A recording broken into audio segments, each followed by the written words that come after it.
আরে মা, মিক্সড রাইসের রেসিপিটা দাও। হ্যাঁ, এই তো দিচ্ছি। তার জন্যই তো চিকেনটা ভাজছি। বন্ধুরা, চিকেনটা আমি একটু ভিনিগার দিয়ে ম্যারিনেট করে রেখেছিলাম।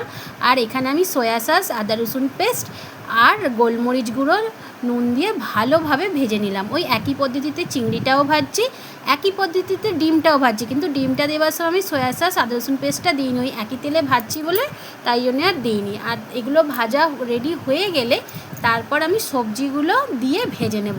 কিন্তু সবজিগুলো আমি যখন ভেজেছি গ্যাসের ফ্লেমটা কিন্তু হাইতে রেখেছিলাম, লো করবেন না।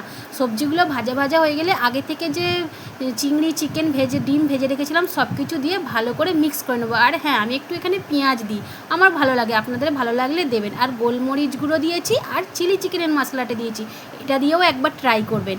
আর ভাতটা করার সময় নুন চিনি যেহেতু দিয়ে দিয়েছিলাম, এখানে আমি কিন্তু আর আলাদা করে দিলাম না। এবার ভালো করে মিক্স করে নিলেই কিন্তু রেডি হয়ে গেছে মিক্সড রাইস। আরে বাবা, আমাকে তো খেতে দে।